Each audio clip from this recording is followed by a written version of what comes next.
the bump and run, the Bristol move. That's aggressive, but that's good. Good hard racing. Oh, he puts him out of the groove there. Oh, man. Will he get the bumper? Yes, he does. Here comes Logano. Logano on the inside. A drag race. They're sideways. And it's going to be Logano getting the win. The back end of the 18. Kick out. Yeah, he got into it right there. Moved him out of the way. Just got the lead. It's almost too early to be racing that hard for the lead, wasn't it? Never too early to be racing for the lead. At Bristol. At Bristol. Man, this is one of the biggest wins of my career. It's the bump and run, Baby. Yeah, welcome to the Bump and Run podcast. I'm your host, Mike D. White, joined by my two best friends, Matt the Statman Reilly and Eric at Daytona Ron. Hope you guys had a great weekend. Hope you guys had yourselves a Christopher Bell type of weekend. He was the big winner down in Thunder Valley for the Bristol Dirt Race. And our man, Daytona Ron, had boots on the ground. We'll hear all about it. Make sure you like, share, subscribe. Podcast available on all podcast platforms every Monday night. Spotify, Stitcher, iTunes, Amazon, you know all the deal. And YouTube every Tuesday. Of course, we're a day late because Eric was traveling yesterday. Fellas, how was your Easter weekend? Specifically, Eric, glad to see you survived your Easter weekend in Bristol. How the hell was it, man? Oh boy, was that a fun weekend, boys. The drive down and back is always stressful, towing a camper, and it's not a big camper either, so it gets moved around in the wind, and most of the trip is just entirely down Interstate 81, top of a mountain, so white knuckling it. I'm a little sore from just stress of just driving, but once you're there, and once you're at the race, that all disappeared. It all went away, and it was just time to relax, enjoy some racing, and have some fun. And boy, did Bristol! It provided. The trucks. Oh my God! Like it just the heats. I think Saturday is my favorite day down there, and my girlfriend Dana would agree. Like sometimes we had more fun at the truck race and the heat race, than you do on the actual cup day. But man, did Sunday provide, just a hell of a race. And it, to me, I know I saw out there about dirt, is it going to come back with this, with that? Top 3 races I've ever been to live. And I say live because when you're there, you see everything, you smell everything, you even get hit with some things. I brought home a bunch of the clumps that came through the fence. Hell yeah! Smacked me and my girlfriend when we were down there. So I got a whole bunch of the Bristol dirt from the racetrack. I'm gonna divvy it up, and everyone that comes up to the Harding Hole on Sundays and as part of our whole little NASCAR crew, I'm gonna give you a little vial of Bristol dirt as a little appreciation for becoming such big fans of the sport. So that was pretty cool, and just the fans there, a group of these 18-year-old kids or whatever, young kids, like they came over, saw me all excited, and no one was really getting crazy there besides me. They're like, oh, look at this fucking guy. I'm gonna get someone else that wants to get crazy and wild. So a little bit of my younger years did come out and chugged a whole bunch of beers during the races. And, got us a couple subscribers. Hopefully, met a young gentleman from Michigan who was sitting next to me, and hopefully he becomes a fan and listens to this. And I think he already subscribed. I might have hit it on his phone in the stand. Said, "Here you go. This is us right here." Dude, Eric, that's the way you got to do it. You got to just hit subscribe on their phone. That way they're already set up that you don't even have to worry about it. One day. Yeah, the Southern hospitality was great. We met these people. They had a whole bar camper set up a little ways down from our campsite. Walking distance right over there. They had the, bar stools. Come on up, where, they had a big old jug of homemade Tennessee moonshine. So we were swigging on that on Thursday night, got a little bombed on the homemade shine.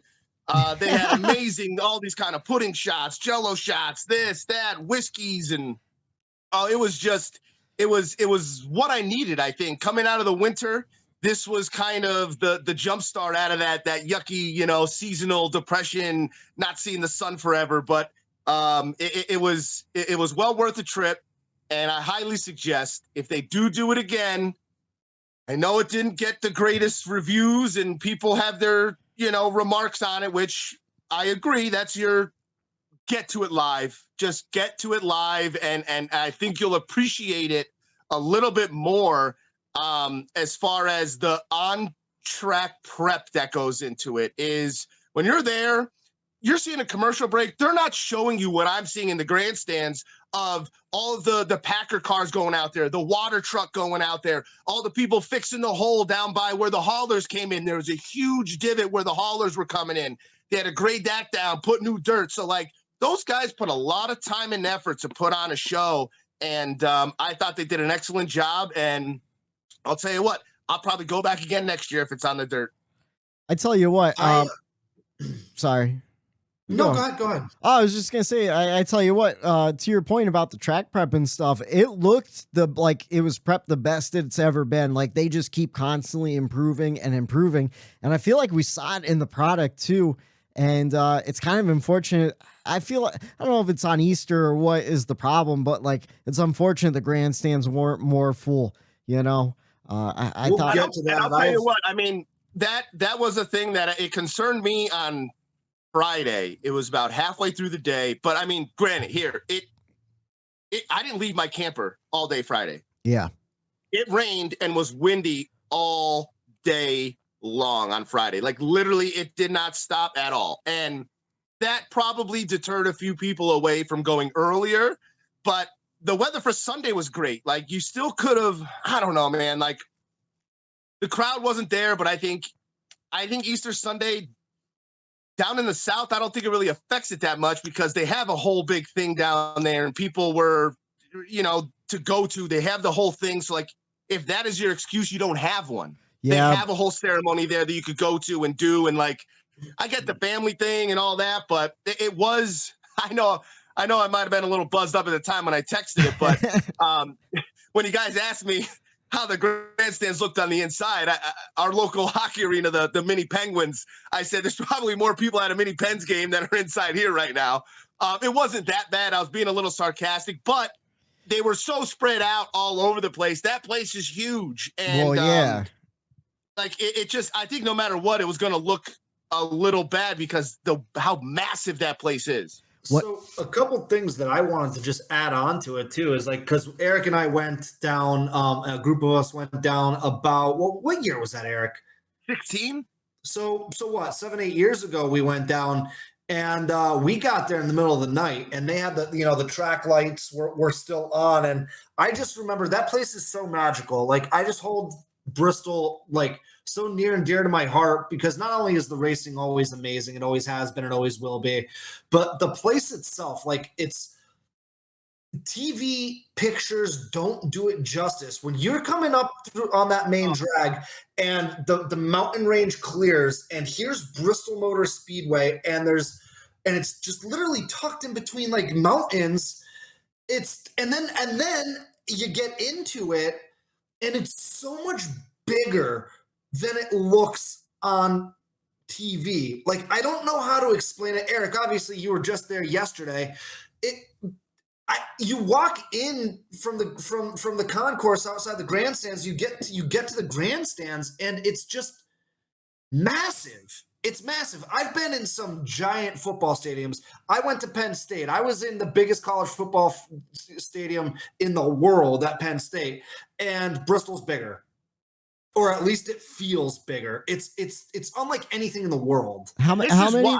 So when you go ahead, Whitey. I was gonna say two things. Is it because it's the last great Coliseum? How many people does Beaver Stadium fit for Penn State? 110. Okay, but so they went over to about 115 before. Yeah. So I looked up the numbers. Bristol seats 153,000. There you go. So there you go. That's why. Yeah. That's another 40,000 people on top of it, possibly. Yeah, it's unbelievable, man. But it's where it's set. The mountains are so tall and kind of short, but they're all around and these little tall, big little ant hills all around. Yeah. And so all you see is these little anthill mountains and these valleys, and next thing you know, you go through and you get out of one of those valleys where those mountains are alongside of you, and all of a sudden, bam, There's this huge coliseum out of nowhere. You don't expect it to be there. That's why it looks so big. Yeah. We literally got there. It's on a hill. Yeah. And thank God for their tram systems, because anywhere you go there, if you ain't in shape, you have your legs are going to be sore afterward. Put it that way. It's such a spectacle. Like I said, we got there in the middle of the night, and everyone but Eric, who's driving, was sleeping. And as soon as we see the track, it's like adrenaline just rushed. Like we couldn't go back to sleep. Like we got to our spot, set up and everything. It was like hard to fall back asleep for the next day because we were just so psyched. I mean, that place is awesome. To say what Eric said before, get to a Bristol race, whether it's dirt or concrete, get to a Bristol race. That place is unbelievable. You guys got me jealous. I need to go down and see this place. We will. Drive isn't bad either, boys. It's literally right down 81. There's one. It's 81 the entire way. Yeah. You get one exit off of 81, and you're at the racetrack. It's that easy. I was looking on maps the other day because I was like, man, how far is it? I'm like, oh, you just literally drive all the way down 81 to like Roanoke, right? And then you cut over. Yeah. Yep. Something like that. I met this couple. They were from Prince Edward Island up in Canada. They were actually on a 20-day trip with their big camper they had, where they hit Bristol. They're going to Martinsville next week. And they were at Richmond last week. So they came down, they hit 3 races before they head back up. So nice. I thought that was pretty cool, coming all the way from Canada to come down and see the racing. And, they enjoyed it. They had a great time. And everyone I talked to there at the racetrack had a absolute incredible time there. I tell you what, we need to get an RV and just do a road trip with a whole bunch of us. You can rent them, and I've been looking. You can rent them. Yeah, I think that's the play. We gotta do it. Man, I would just wish it wasn't on Easter. If it was on another weekend, I'd be like, yes, let's fucking go. But it is what it is. Let's jump into the NASCAR news, though. We got some stuff to talk about. The Bump and Run NASCAR news. So we just have a handful of stories to go through. One of the big ones from this week, NASCAR team owners didn't show up for a scheduled meeting regarding the TV deal with NASCAR, essentially boycotting for better collective bargaining. But remember, they're not a union because that's a dirty word. But essentially, and I was listening to Denny Hamlin's podcast earlier today. The owners want more money. They want a bigger cut of the pie, and apparently a big part of it too is the fact that if you're in last place for 3 years with the same charter, you could lose that charter. So there's no guarantee of what these charters are going to be worth or any of that kind of stuff in the future. And so they're just kind of asking for more protection as an owner. And I completely agree. I feel like we need it. Look at every other sport. They have players unions and stuff like that. So what do you guys think about that? What do you guys think about the teams just not showing up because they feel like the deal is not going any forward?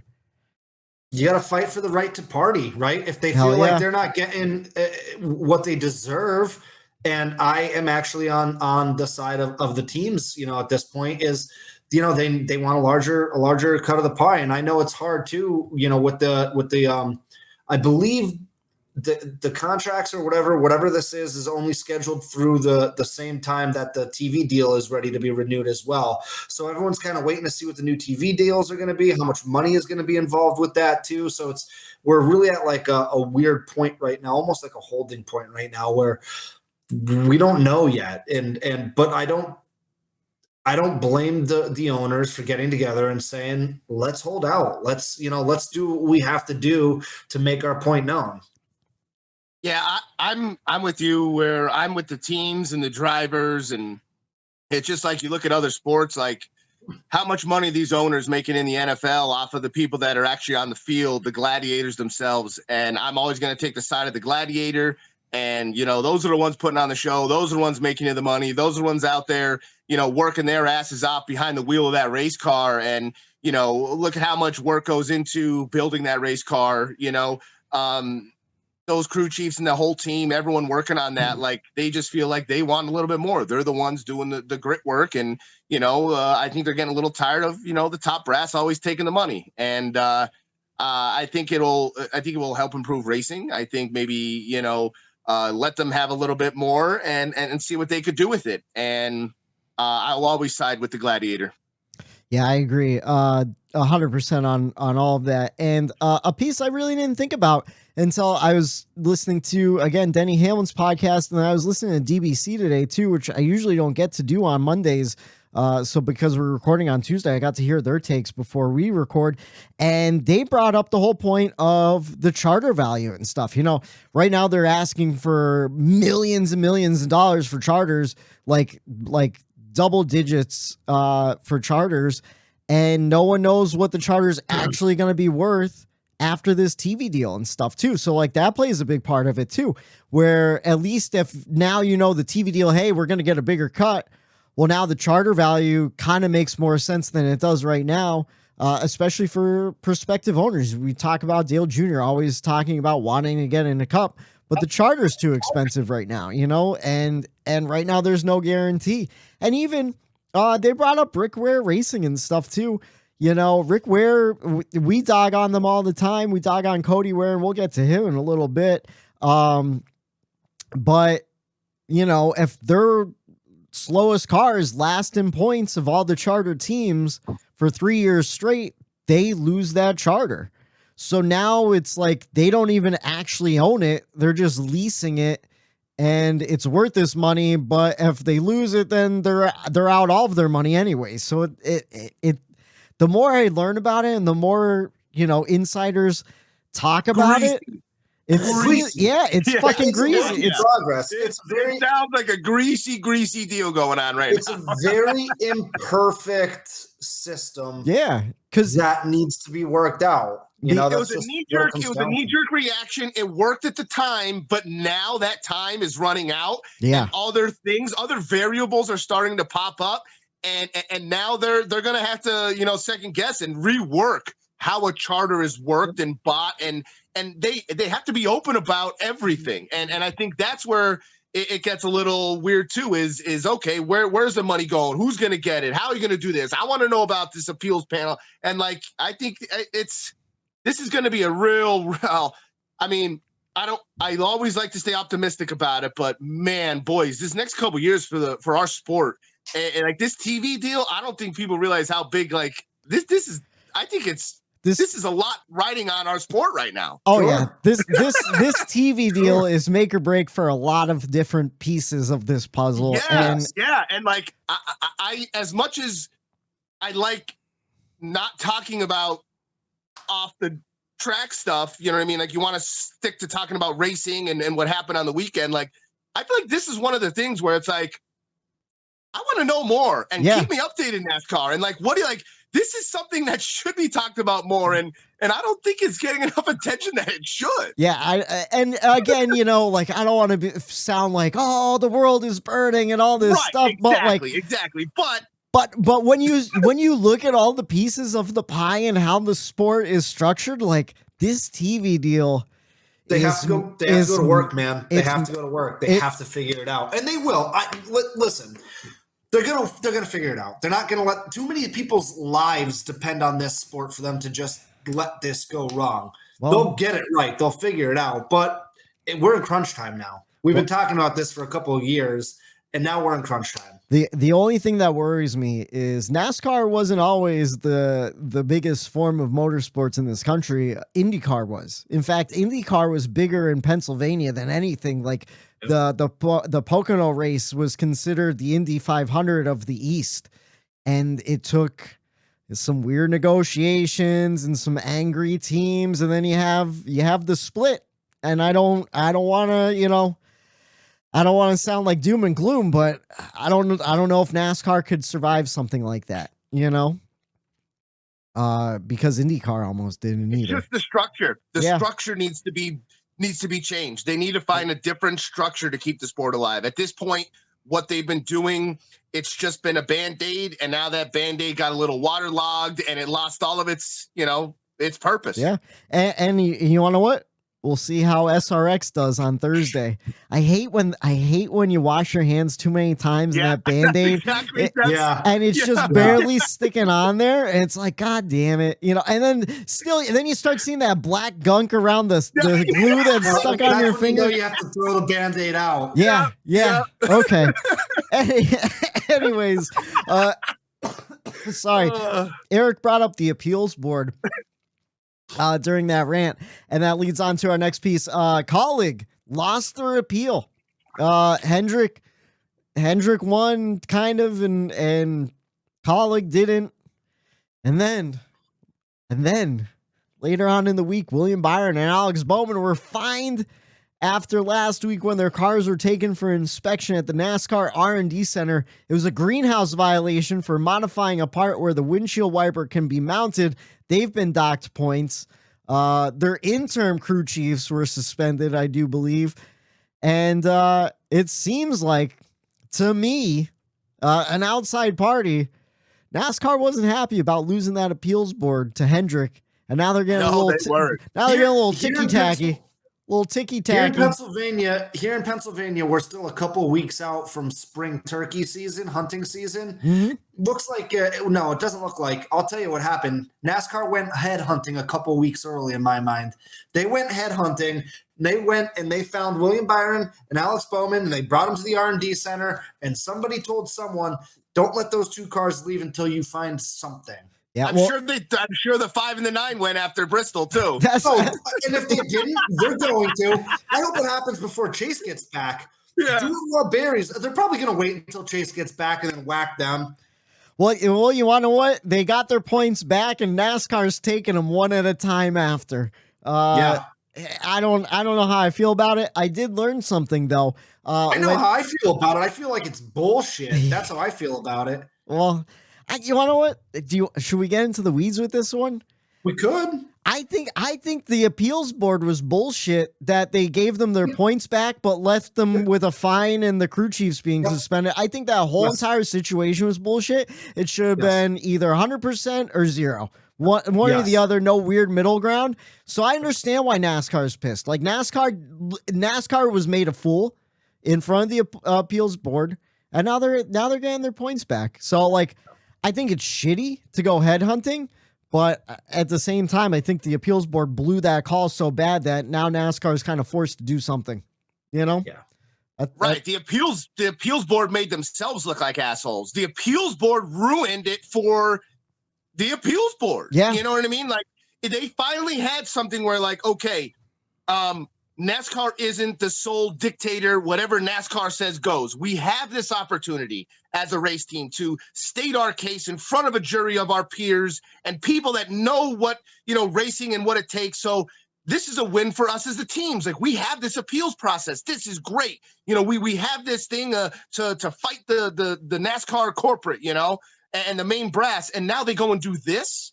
This just completely takes all the credit away from them. And to me, the secret nature of this appeals process and the inspection process, it has to come to an end. Yeah. These storylines, they're great for us fans. We're talking about it. It gives us storylines. It's fun for us, but it's huge to maintain the integrity of this sport by talking about this and being open about it. Like, I really do feel the integrity of our sport is up in the air right now. I don't know how to feel about this. Right now, I feel like, hey, maybe our sport has a little favorites or has a way of cheating the system, or NASCAR, like everyone wants to talk about, oh, they're cheating. There's a script. There's this, there's that.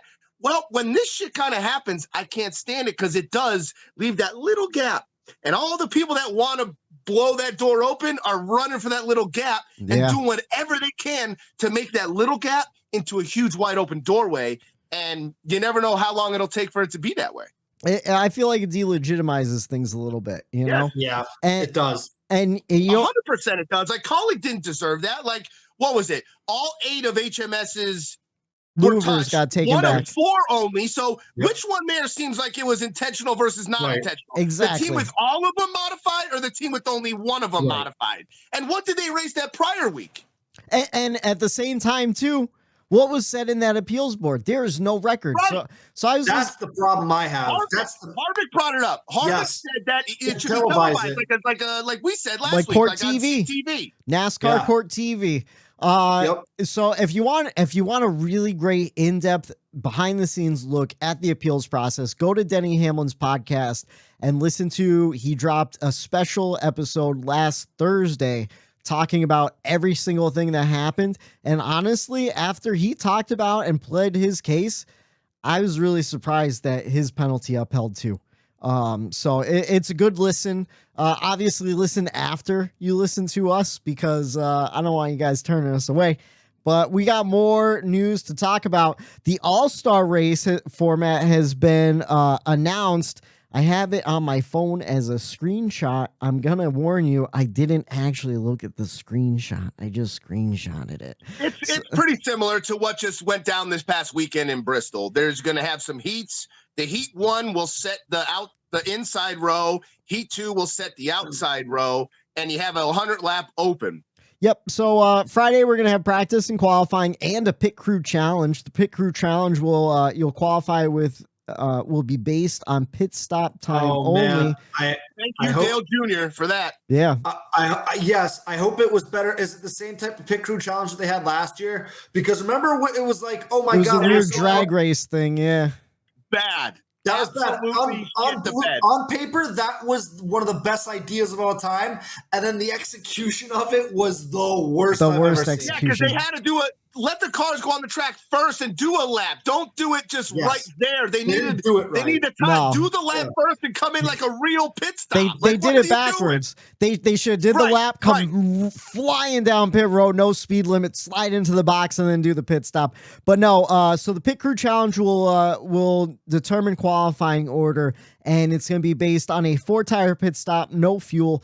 Results determine starting lineup for the All-Star Heat races and the All-Star Open. So then the Heat races are going to be on Saturday. Like Eric said, we're going to have 2 different Heat races, 60 laps each, results of Heat 1 set the All-Star Race inside row, results of Heat 2 set the outside row. And then on Sunday, of course, we have the All-Star Race, and that will be a 100-lap feature. Competition break on or around lap 40, so we're going to get a comp caution, and top 2 finishers transfer to the All-Star Race. Let's see, fan vote winner transfers. So basically the same. It's going to be super competitive because it's North Wilkesboro, man. I'm sure a lot of those guys never got to drive North Wilkesboro. They want that trophy. I'd want that trophy. Yeah, I would too. And of course those pre-races, kind of the similar to all the previous years, where you have the different heats to get some qualifiers in, and then everyone that wins is automatically in too. So, Eric, I've got a question for you. If anyone's been listening to us for a long time, first of all, thank you. But second of all, one of the biggest arguments we've had on this show was between you two about when they were talking about reviving North Wilkesboro. Oh. And Eric, I have a question for you. Is Whitey allowed to watch the All-Star Race? I don't remember the stipulations.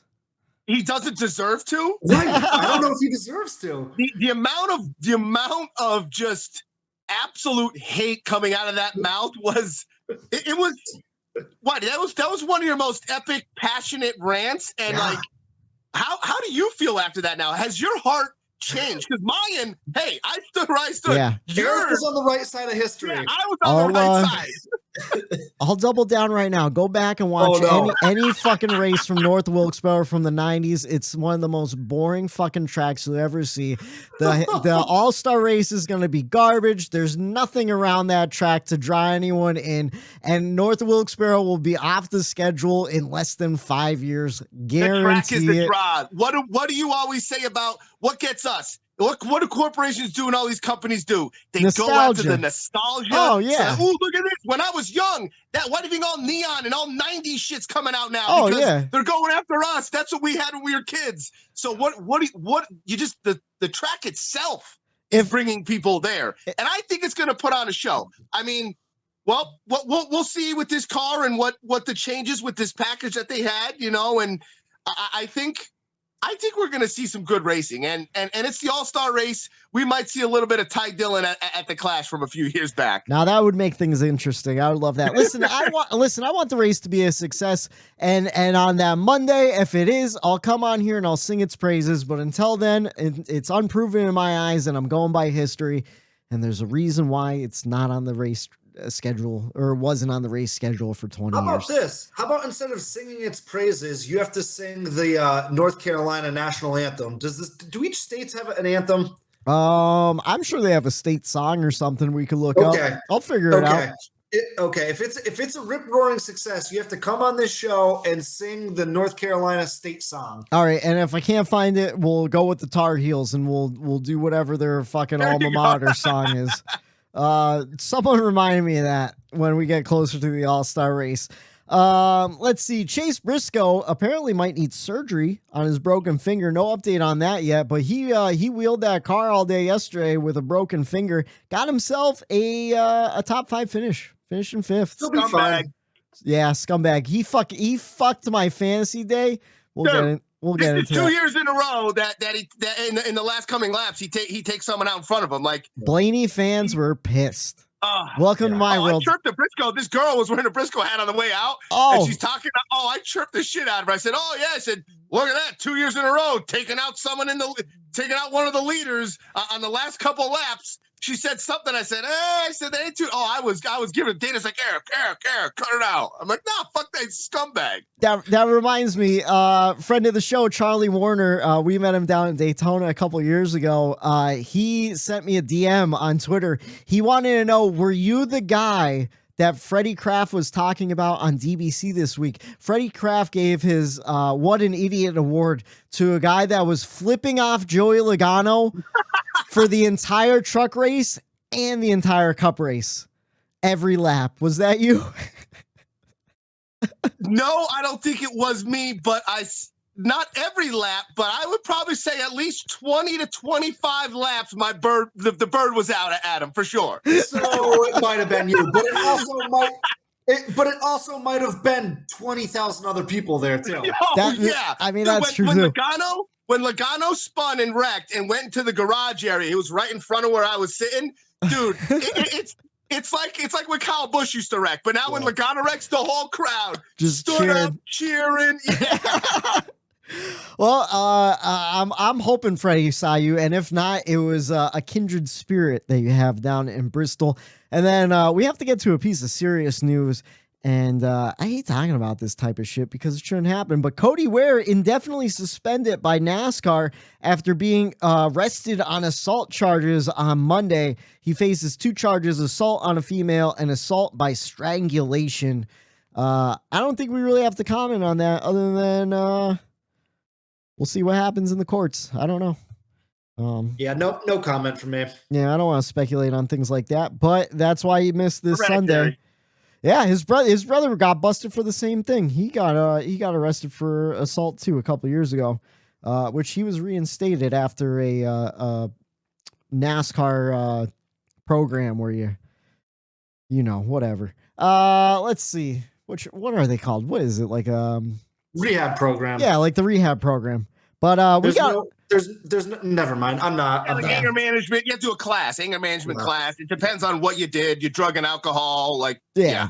Anyways, NASCAR has programs to help people, and that is great on NASCAR's part that they do have these programs and these things to help their drivers and I guess their employees. It is their business. So shout out to NASCAR for having that for them to use. You want to know what? And I'll say this too. I hope Cody Ware does get some kind of help and stuff because he's had some anger issues out on the track and stuff. I'm sure he could benefit from all sorts of resources. I've had some back and forths with him on Twitter. Yeah, I tried twice and he blocked both of my account and the Bumper Run account. So, anyways, we got a race weekend to get back into. The truck race, Joey Logano absolutely dominated.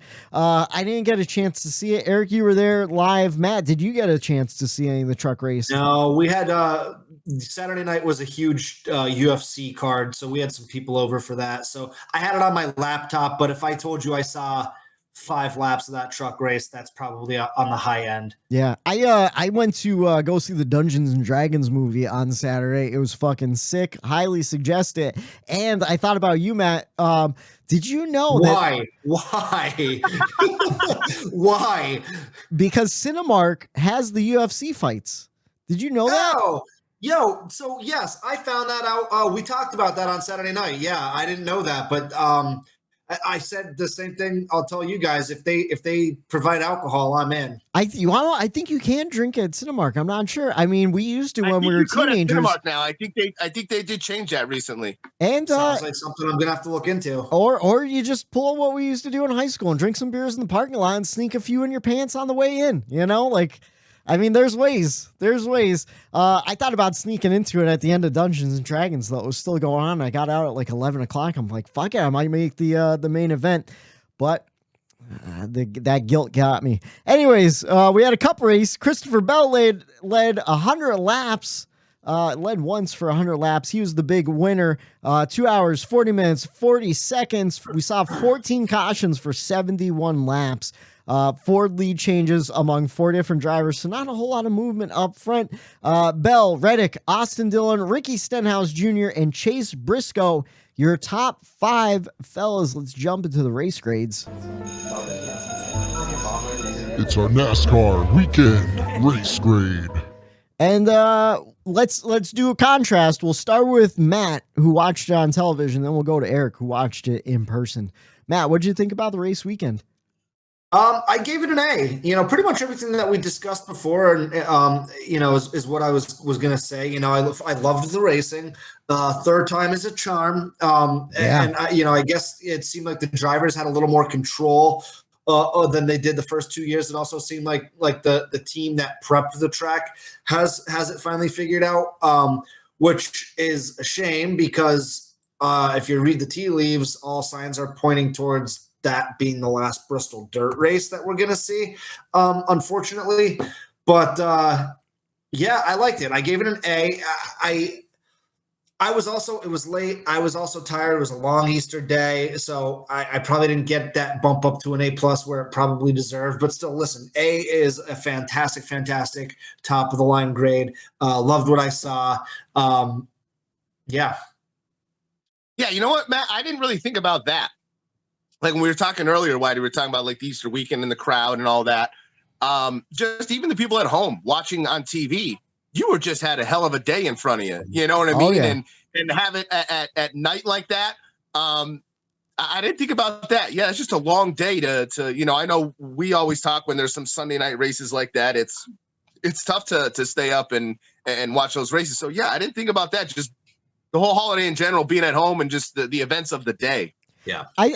I tell you what, I thought the race was perfectly linked, though, because it ended like right at 10 o'clock. I was nervous it was going to go till 11. I was going to be a sleepy bear on Monday morning at work, and I wasn't. I got a full night's sleep. I was happy. I remember leaving the stadium and I turned to my girlfriend. I'm like, yo, that race was only like little over 2 hours, I think. Like that was in and out, and like that I loved the length of that race for sure. Was anywhere under, you get under 3 hours, that's a great race for me. Race time. Yeah, I gave it an A as well. It was one of the best races I've ever been to. Nonstop action. Like I had zero time. I was listening to, the scanners through the app on my phone, and I couldn't even look down to change like my radio channel to driver, or else I was going to miss something going on track. Spins left and right, cars doing 360s, keeping on going. There was times I'm yelling, I'm screaming. I'm like, where's the caution? There's a car around in the wall. What are you doing? Throw the caution. Like it took them forever to throw the cautions. The drivers were the one caution. I forget who it was. I think they were waiting for Corey LaJoie to get it back going. And I'm like, these cars, they better throw this caution. What are they doing? So between that and just the battles, oh my God, like he got him in the wall when they started getting real high, and some of the drivers, they couldn't handle it up there. And it was, honest to God, top 3 race I've ever been to. Nonstop action. I was the crowd there. You know what I mean? I didn't need anyone else around me. I was I think this new way that we've watched the races with the headsets and listening and being in there, like I was in my own world, cracking beers, just in my own world there. And I almost felt like, when you get in, like, I was almost in like a trance, like watching that race. Like I could not keep my eyes off of it. And it was, to me, if you didn't like that, you're just not a fan of racing. I think someone said that. Might have been Kenny Wallace or I forget who's Tony Stewart. He said it on the broadcast in the booth. Why do you were saying? And it had hard battles, beating and banging. Tempers flaring. Drivers mad at each other after the race. And if that ain't Bristol, baby, I don't know what is. So the leaders, yes, they tended to get out front. I agree with that. But the battles behind and the teams that took the gamble and stayed out because of the track position, they benefited drastically from that. And, if you were up front, you kind of stayed up front until you made a mistake. And like I said, there's a huge hole in between 3 and 4. I thought it was going to be a bigger issue than it ended up being, but there was just nonstop action. And I think it's the first race live for me of the season. So that had a lot to do with it as well. Usually I've gone to Daytona at this point and I've seen the cars, I've done all the thing. And, this was like the first experience there, and inject that into my veins all week. Oh yeah. I agree. I thought it was an A for the event. I think this was the best dirt racing we've seen, with the Cup cars. There wasn't any real battles for the lead, but it was still interesting with lots of battles from third on back. And Fox really focused on that. I think they did a really good job of showing those other battles going on, and not just ignoring all that and following the leader for 100 or 200 or some laps. So I thought it was great, man. I really did. There were battles for the lead, but they were clean. And that's what I liked about it. And I think that's why maybe the battles up front really didn't get talked about, because, Reddick and Bell were racing clean. Kyle was racing clean. We all thought it, even the 3. Yeah. Racing clean. Like nobody got over aggressive. They were all driving, and you could tell the guys that figured it out and were having fun out there because they were racing up front. There might not have been a lot of the battles, but the battles were just the cars themselves on the racetrack was the battle, I think. Yeah, it was you versus the track, not you versus the competitors, kind of too. I wish we did see a little bit more tire fall off or anything like that. I feel like everything I heard, there was like no changes in the tire. And no, I think the Christopher Bell changed his tires once, and that was he stayed up front. You stay out front, he changed them once. And I will agree with this. And I was talking to a gentleman, I forget who it was, at the racetrack about like the dirt racing, and I was asking everybody there, like the local guys, how do you actually the guy that made the moonshine? I'm like, so what is the locals around here saying about the dirt? Like, how do they feel? And he even said, he goes, it's 50-50. Yeah. Like it's 50-50 on it, because the passion for the regular Bristol is there. And I think you have I think the other 50 is they like the shakeup of the schedule, and it's something different. And that's what I like about it too. But I'm like, it's missing something. The live pit stops. I don't like that they don't like, because that to me is part of the sport of NASCAR and the pit stops, and not having those live pit stops. It was a little bit different, and that's one thing that and I know it's like they do that in the dirt. That's like kind of what they do. But that was I don't know if I really like not having live pit stops. Can I say something too? So I texted you guys, I think it was during the race, that I'm kind of over the Bristol Dirt thing, and I think that came off unintendedly the way I didn't want it to come off. I loved what I saw. The racing was awesome. I've loved it all 3 years. It's eventful. It's exciting. And at the end of the day, I don't care if we're racing in outer space. If it's exciting, then give it to me. What I miss is Bristol. Bristol. I don't want dirt racing to go anywhere. I think I disagree with what Kyle Larson said, where dirt racing doesn't belong with NASCAR. I think there's a place for it, and here's why. And I know we us three had this discussion. Is you look at all other forms of motorsports, of major motorsports, and they stick to what they know, discipline, right? Yeah. Where with NASCAR, we have guys we have a dirt race, we have street race, we have oval racing, we have road course racing, we have all these different types of racing, and it's an endurance test throughout the whole season, and it's what makes our sport and our drivers the best in the world. And that's my opinion, because we get all these different pedigrees, these different types of racing, throw it all into one season, change it up, and go try to win a championship. That's why I believe that there is a place for dirt in our sport. I just don't know if it's at Bristol anymore. I think the experiment worked. Sure. I do. I think it worked. I think it allowed the fans, certain fans, to realize it could work. These drivers and these cars can race on dirt and put on a hell of a show. I think the biggest problem is the fact that they did it to Bristol. Right. I think if you put a poll out there amongst any NASCAR fan and said, hey, next year, we're no longer going to have Bristol Dirt, but, we're going to have so-and-so dirt race, I think everyone would be on board with that. I think no one would even question that. I think that's what they need to do. They're experimenting with the all-star race, taking it here, taking it there, doing this, doing that. Well, how about we experiment with some other tracks and putting dirt down there? Or NASCAR, if this is the route you want to go to kind of mend these two, styles of racing together, build your own dirt track. You're buying up every other racetrack. Why don't you make your own racetrack? Build your own dirt track. That's where the NASCAR dirt race is always at. This is our dirt race. Just like the Indy, you have the bricks. Well, this is NASCAR. They built this racetrack. This is NASCAR's dirt track. This is where it is every year. They can work on it. They can prep it. It goes there every year. Don't cover up anything else. I don't think people would complain about that. No, and you want to what? And to the people where it's like, oh, NASCAR doesn't belong on dirt. This is the roots. This is the roots of NASCAR. Right, this is where it started. It started on dirt tracks, Yeah. And I think we just need to go to a purpose-built track. Either mend the fences with Eldora, because Tony wanted us to come, and for some reason NASCAR didn't. And so either mend those fences or go to Knoxville. The trucks go to Knoxville anyways, so why not do a full Cup weekend there too? We said that about Eldora or Knoxville last year, the year before. You've got that intimate, real dirt track feeling. Yeah. Where maybe there is only 10, 20,000 fans at Eldora or at Knoxville Nationals.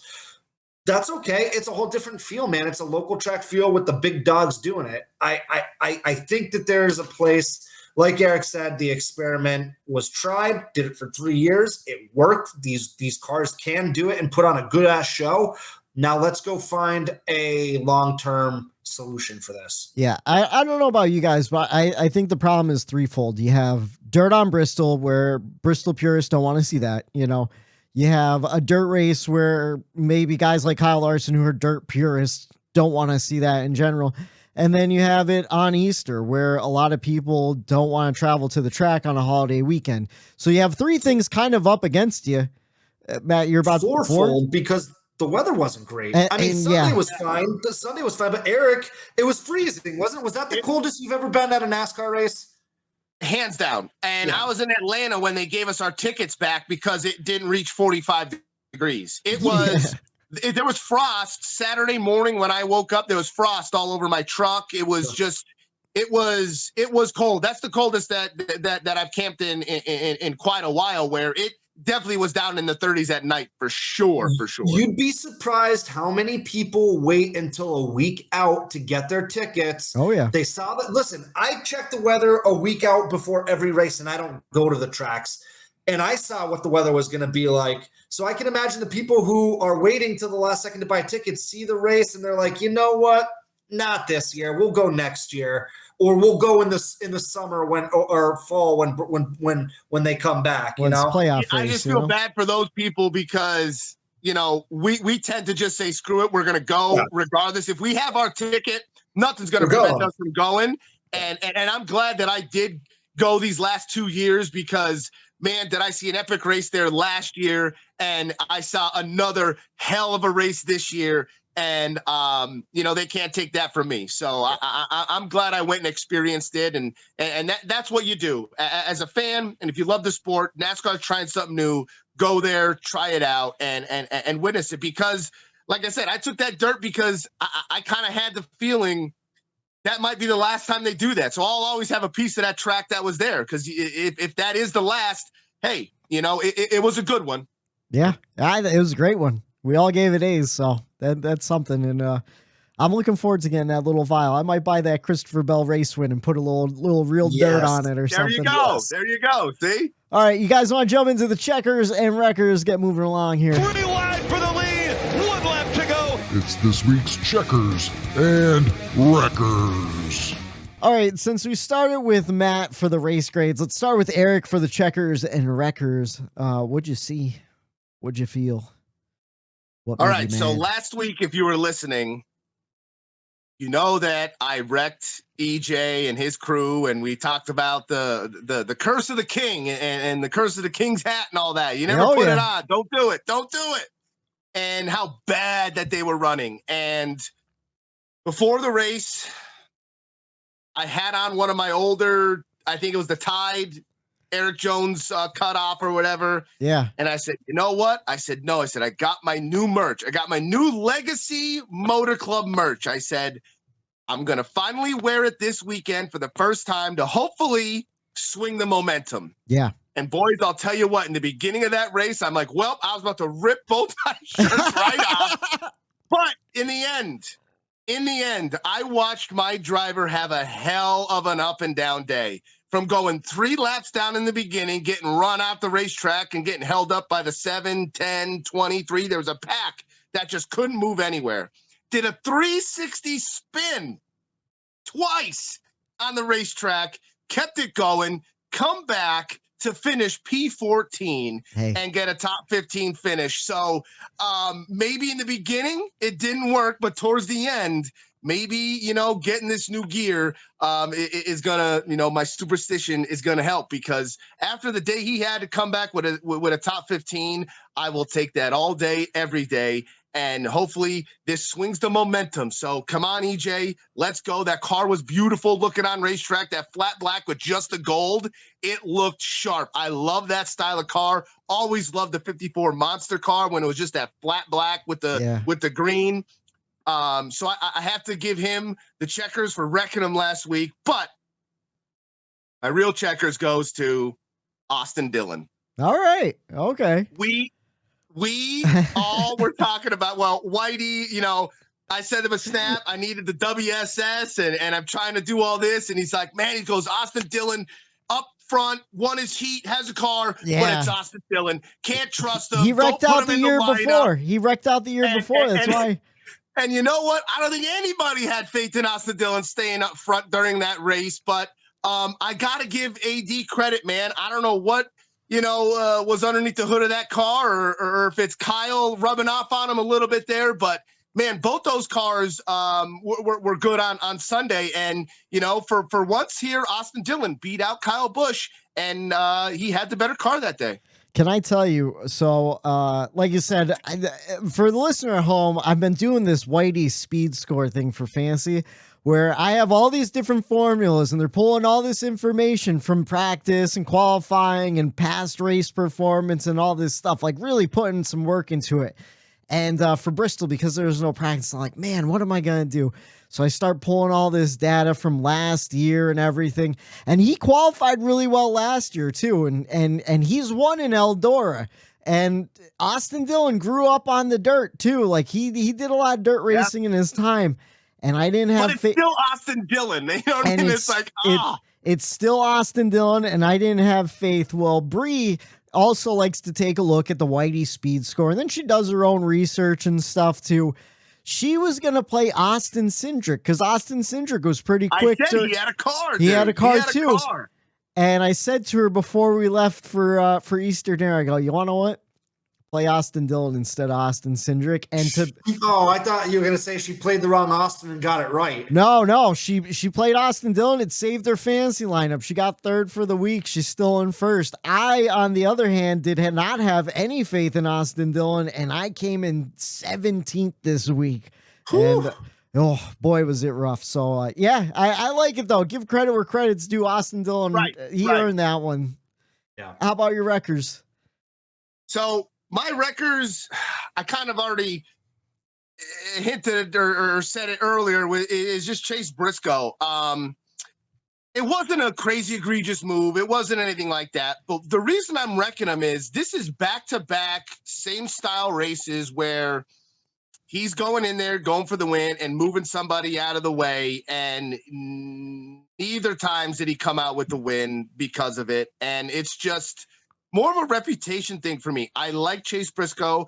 I think he's a great talent in the sport, but I don't want to see him go down the same road as Chastain. Yeah. You saw Briscoe at Coda with Denny Hamlin. His instance there where, runs him. So he's starting to get this reputation of moving people in the front for these wins and not ended up getting the win anyway. So I see a pattern of him taking out good cars. And to me, it's just worrisome. Wasn't a lot for me to wreck. I had a great weekend. It was a blast. So the little minor thing like that at the end of a race, I think the Blaney being in my fantasy lineup had a lot to do with me wrecking him too. Oh, yeah. Which up until that point, I think it would have been fine, my fantasy. And then I see that happen. So, it was fun chirping a Briscoe fan too after the race. So, I just like to see him clean it up a little bit during those green-white checkers. I see where you're coming from because I'll expound on that too. Matt, what's your checkers and wreckers for the weekend? So my checkers and wreckers are actually intertwined here. My checkers is going to go to Michael McDowell. So not only for an 11th place finish, but the guy did not one, but 2 spinoramas and just kept it moving. And I thought that was fantastic. He still drove his balls off to an 11th place finish, like I said. And just real quick on Michael McDowell, I remember the days, Eric, I'm sure you do too. I remember the days just a few years ago when McDowell was a 25th to 35th place car and just kind of an afterthought week in and week out. And now him and really in Front Row Motorsports seem to continue getting better and better. And, he's not teams left and right for that team. They're getting top 15s like it's nothing now. And it really is impressive. I said it last week where it was like their third one in a row where like both cars were in top 15. Like, yeah, Todd Gilliland got 8th. I have it literally written down. He's not a perennial top 5 or top 10 team, but he is a perennial top 15 finisher now. And there's also a handful of races throughout the season that he gets a legit crack at winning too. So, just to see Michael McDowell in Front Row Motorsports just really progress quite well throughout the past X amount of years. It's just it's a fun little, it almost reminds me of Furniture Row Racing, of how they did it and then eventually got to a point where Marty won them a championship. I'm sure the 500 money goes a long way too to that team. Yeah. And just then a slow burn and just a team just, getting money from getting good finishes and just putting it in the right places and just developing and building. You get a Daytona 500 win, you put that money towards the right stuff, and it seems like they're a perennial top 15 team now. So I think that's pretty cool. Where did he finish this week? 11th? 11th. Do you want to take a guess what number he was on the Whitey speed score in terms of the chart? 11th. 12th. I was one off. Whitey speed score. Don't lie. And you know what, Matt?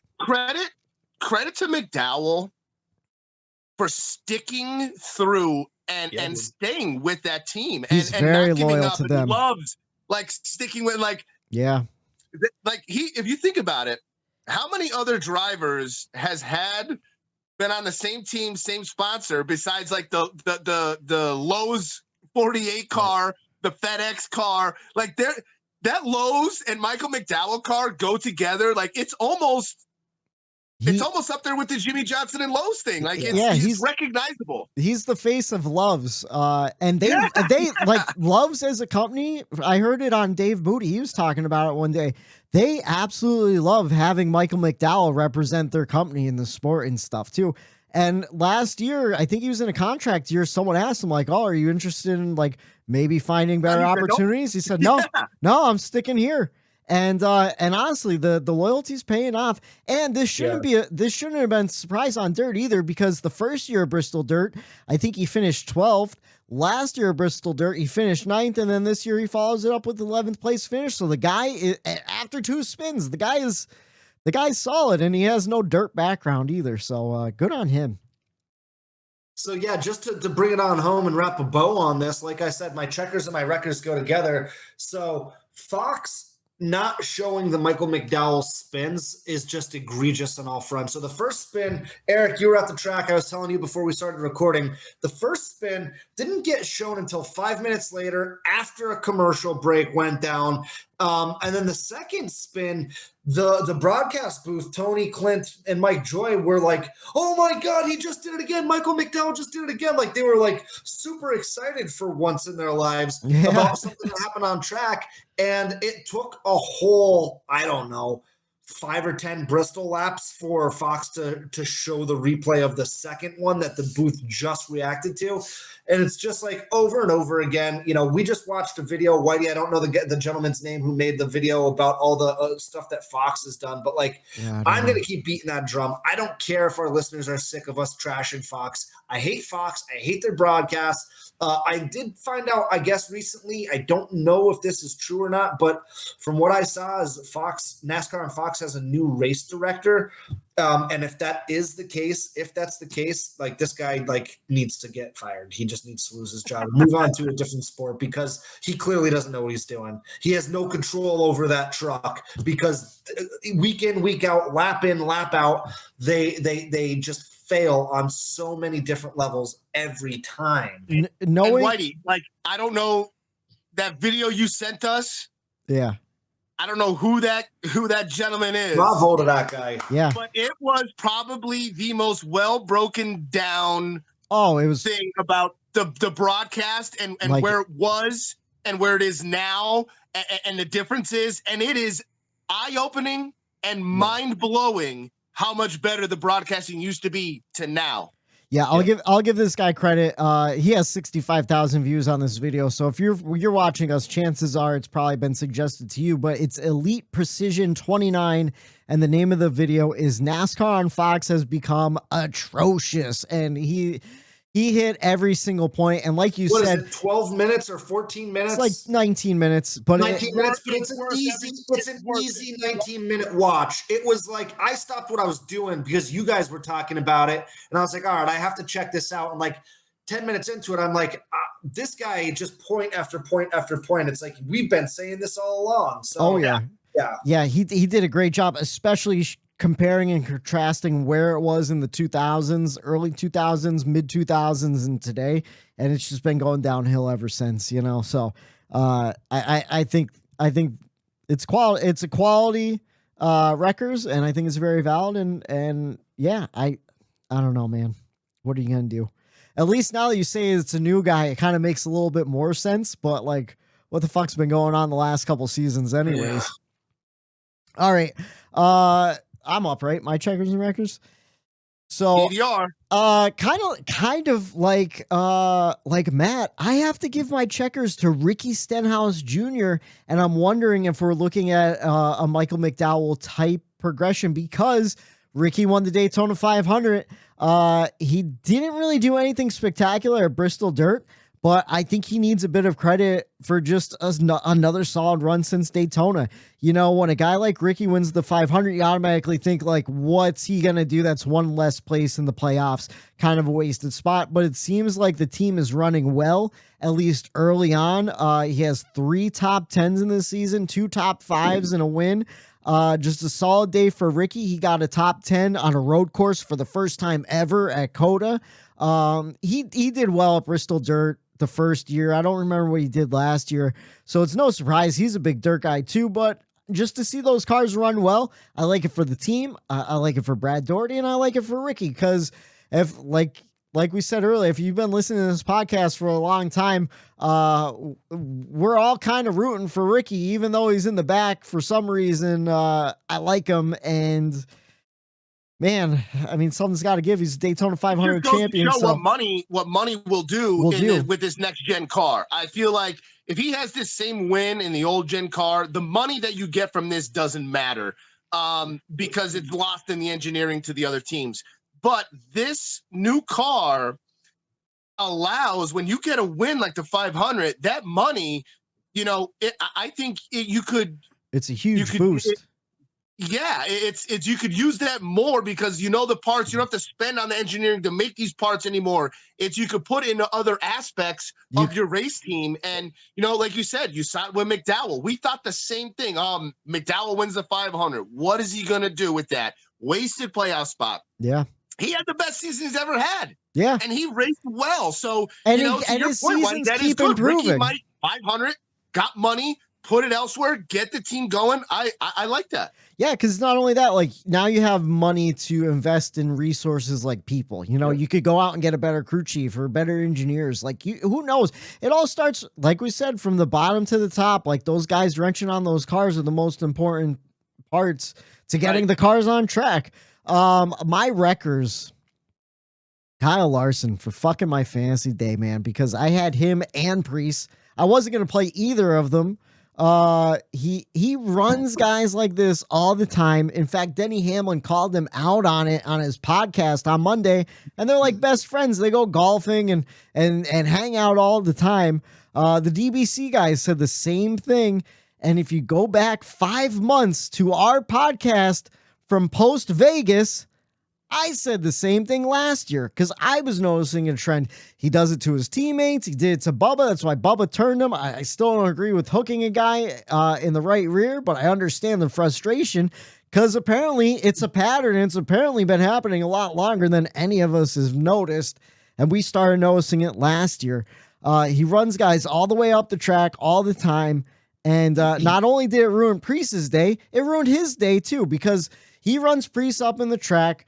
Priest bends something, which eventually leads to the toe link getting broken.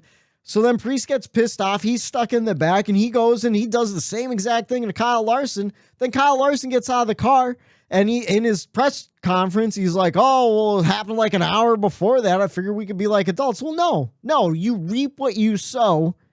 And that's why I'm giving my second checkers to Ryan Priest for taking care of business in the race it happened. Get shit done in the race it happened. Don't go and talk about it to the media. Don't go about it and make people speculate for 6 months. Did he actually get him? Did he not? No, just fucking do it when you get the opportunity. Fuck Kyle Larson. And Priest is a short track asphalt guy. Those short track asphalt guys are nuts. Yeah, they don't take any shit. Look what happens at Bowman Gray all the time. Exactly. I appreciate it. I really like that. But again, it fucked me because I ride a car. It's not like he didn't have a car. Exactly. He had a great car, and it's like, I think that's like Larson's biggest thing was like, oh, like, I don't know, I didn't really race much about him. Like, he hasn't been in Cup in the last couple years. Like, I kind of thought those are some shitty shots. Real that he kind of took disrespectful. too. And it's like, yeah, real and disrespectful. it was like, dude, like, okay, like now I kind of get it even more after those comments. Was like, okay, you didn't race around the guy more, so then you're just going to automatically say, I'm a champion, I'm Kyle Larson, I'm going to run you in the wall, this is my area, I'm the dirt guy, move out of my way. You got to respect me and give me that out of the way. You lift. Yeah. Well, Priest, guess what, Priest, hoof, man, he's an intimidating looking dude, I'll tell you that, when he gets out of that race car. He's a big dude. He looks like he's a big old boy, shaved head, and he just looks like he's ready to go. And, I do agree. I applaud Priest for standing his ground on racetrack and saying, you know what? I think that's Priest knowing he's going to be around this sport for a little bit. And I think that's Priest knowing that he's going to get better and work on that car. And there's going to be a time when Kyle Larson will know Ryan Priest's name. Yeah. I like it. But yeah, that's my checkers and wreckers for the week. My fantasy lineup was shit. Oh, and fuck Chase Briscoe too for taking out Blaney. I had Blaney in the lineup. Man, I had Kyle Busch in the lineup. He got taken out near the end too. Yeah. Oh my God, was it a fucking disaster? All good cars, though, Whitey. All good cars. Just they were the ones in the incidents. And so don't. You want to know what killed me? I even texted you guys. I go, I was playing the Whitey speed scores to a T. I had Christopher Bell in there. I go, you want to know what? I've used Bell more than anyone else. I'm swapping Bell for Priest. So watch Christopher Bell win the race. And of course he did. But we got to talk about the loser too here on the Bumper Run podcast. Every podcast loves to. Do you guys have anything else to add to the race weekend? We covered it, man. I thought it was excellent. Yeah. All right. Typical loser, Cody Ware, right? No. Cody Ware never raced. He didn't race. It was one. Well, yeah. Again, don't get biggest me started. loser of the weekend, I think. Biggest loser of the weekend for sure. Life. Yeah.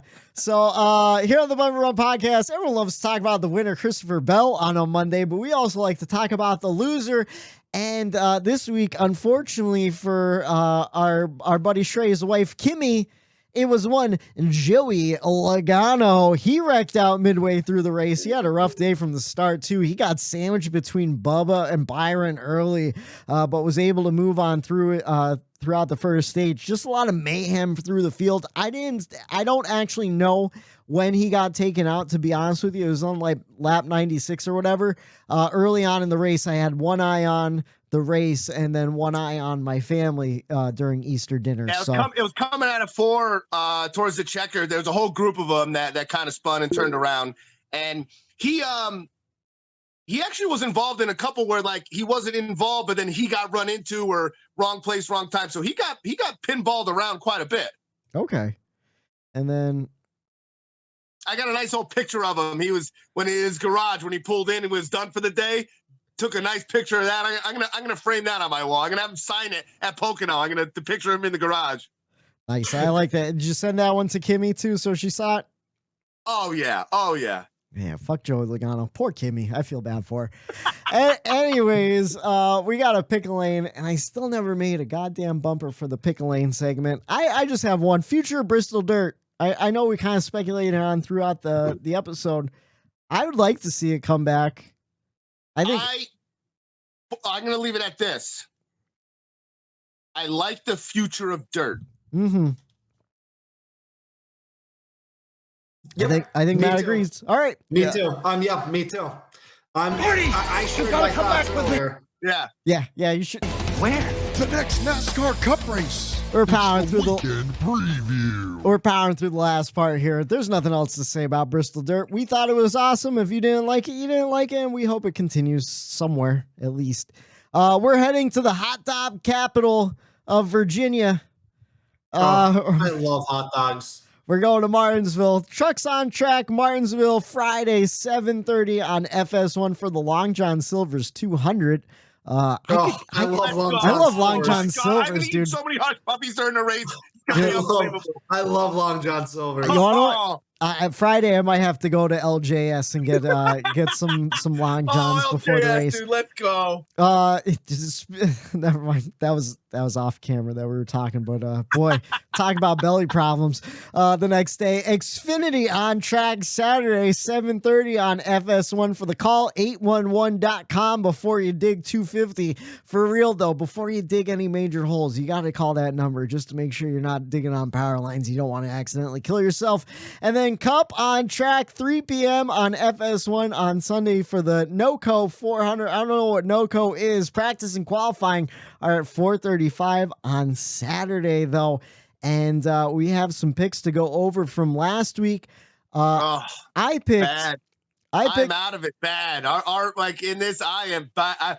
I was last year. I was up there in the front most of the season, and I am paying for it big time this year. You want to know what though? You're not in bad shape. It's still early in the season. We got a lot of racing to go because I was in your position last year, and I was able to come back a little bit. So this past week at Bristol Dirt, I picked Daniel Suarez. He got me 12 points. Eric picked Kyle Busch. He should have got you way more. He got you 19 points.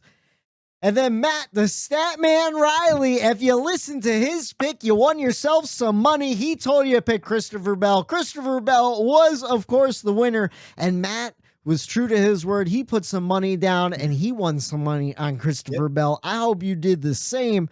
Unfortunately for you, Matt, that means you picked last. You got 52 points. Hey, that's my second exacto of the season, and I think the fourth for the podcast. Third or fourth for the podcast. It's the third for the podcast. The Yes. second for you. I picked Reddick for Coda, and he got me the win. We had a couple second places around I here have a too. second, I think. Yeah. I think so too. I forget which one. Maybe it was Larson at Vegas got you second place. I don't remember, Yeah. but we're doing pretty well. Keep on listening and put your bets in early before practicing qualifying if you have a hunch on these guys. That way you get better odds. I didn't bet this week because the odds dropped after those heats and stuff. There just wasn't enough money in the possibilities and stuff like that. But that means, Matt, you pick last, Eric, you pick second, and I pick first. And for the first time in a long time, I know exactly who I'm going to pick. Wow. I haven't picked him yet. I'm going random. I'm already down in the hole. I already know my guy, and it's not going to be off your guys' radar completely. He's a guy I haven't picked yet. He's already got a couple wins on the season. He's already got a couple wins in Martinsville. In fact, he had two of them last year. Damn it. Damn it. It's the reason we call him Slick Willie 2 Clocks, because he won himself 2 clocks in one weekend. I am going with one William Byron to do it again in the spring once again and win himself another clock. All right. Well, it's on me, and I'm going with somebody that I didn't pick yet this year, I don't think. Somebody that I have high praise for. Someone that I think this season they're showing that they have speed and they're going to be a team to mess with. And he's having his best season in the last, I'd say, 4. I'm going with the number 6 of Brad Keselowski. Okay. Wow. I like it, and I'll tell you why, because when he was at Penske, he was really good at short tracks a lot of those weekends. Him and Logano at Martinsville, I saw some epic battles between those two there, and I just think maybe the speed's there, the fire's under Brad, and let's go get one here. I like it. Reminder, though, that's the second time you've picked Brad Keselowski this season. We only have 3 shots throughout the season. So I must have picked him for a speedway race then. You did. You picked him for Atlanta, which he got you 45 points. Great pick overall. Yeah. But just to keep in mind. And Matt, who are you going with for Martinsville? So I'm going to go. I'm also going to go out a little bit on a limb here, but not really, but a little bit. His teammate just won. I have not picked him yet this year, but his teammate just won. Toyota's kind of got momentum. He won out in LA. He's due for a points-paying race win. His name is on the walls at the track. I am going with Martin Truex Jr. All right, we'll see. We'll see if him and his crew chief made up after the whole entire debacle down at Richmond, and he could get himself a short track win. He was in place to do it at the last short track we were at. We'll see if he could do it this weekend. Our playoff picture, we are 8 races into the 2023 season, and we have 7 different winners. Ricky Stenhouse Jr., Kyle Busch, William Byron with 2, Joey Logano, Tyler Reddick, Kyle Larson, and Christopher Bell just added his name into the playoff list. Could it be Slick Willie B getting his 3rd win of the season? Could it be Brad Keselowski getting his 1st win as an owner driver? Or can Martin Truex Jr. put it back in victory lane in Martinsville? We will find out this Sunday, 3 o'clock on FS1 for the NOCO 400, and we will break it all down for you right here on the Bump and Run podcast Monday night, back to our regular scheduled time. For Matt the Statman Reilly, for Eric Daytona Ron, I'm Michael D. White saying have a good night. For Bump and Run, there it is.